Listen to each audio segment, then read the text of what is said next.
After only 2 weeks in town, my nerves had practically rubbed themselves raw. I felt trapped, and I found myself, not for the first, the 10th, or even the 100th time in my life, daydreaming about running away. But I wasn't thinking about some far-off city where nobody knew my name, or my face, or the people who had given both of them to me.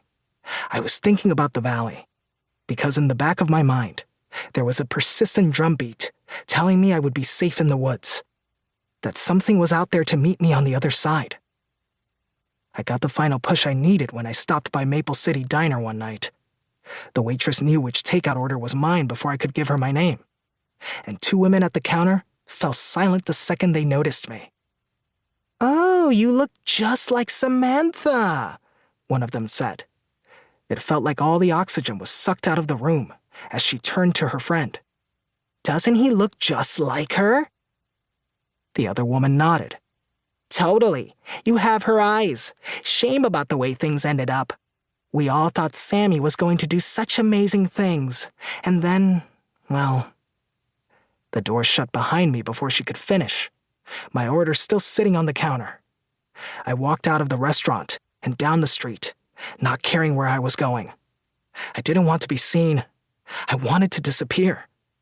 So even when the sun set beyond the pines, when the sidewalk gave way to grass, and the grass gave way to the forest floor, I kept walking. I couldn't help but wonder if my biggest mistake was wanting too much, from Saint Juniper, from my ridiculous pipe dream of a fresh start. I wanted so badly to have a future that didn't look exactly like what everyone else expected it to be. I didn't want to be another foster kid who fell off the map, who never got to be happy. But maybe I was better off alone, out of sight and out of mind.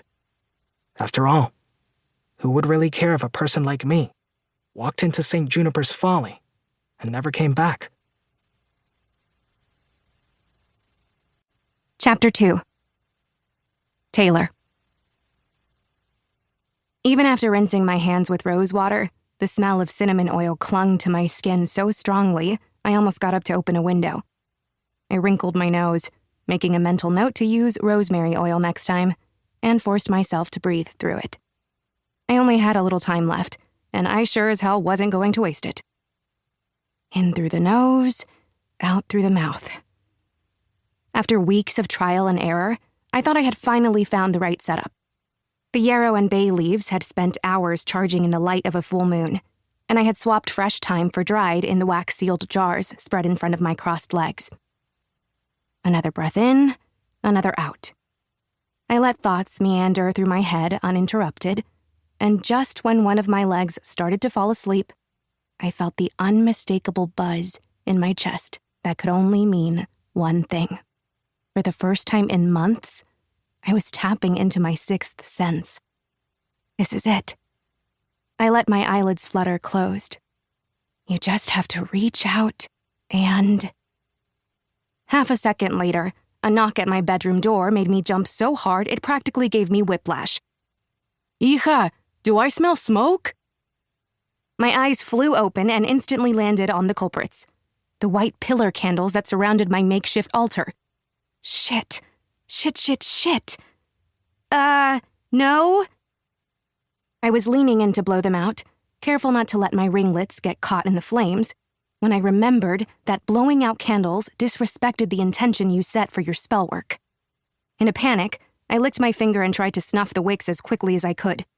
Instead, I ended up with a burned thumb and a mouthful of truly foul curse words that tumbled out before I could stop them. "What's wrong?" Elias said from behind the door. "Forget it, I'm coming in." "No!" I squeaked, cradling my throbbing fingers against my chest as I shoved the altar under the bed with my foot. "I'm changing. I'll be down in a sec." Elias didn't respond right away, but hearing the floorboards creak as he rocked back from the door let my heart rate lower to a non-lethal tempo. "Fine," he replied. "But if you don't get your ass downstairs in 2 minutes, we're going to lose customers." I knew I'd cut it way too close for comfort as I listened to his footsteps retreat down the hallway. Elias wasn't stupid, and if I wasn't more careful, I was definitely going to get caught red-handed. Not a lot scared me in life, but pissing my dad off...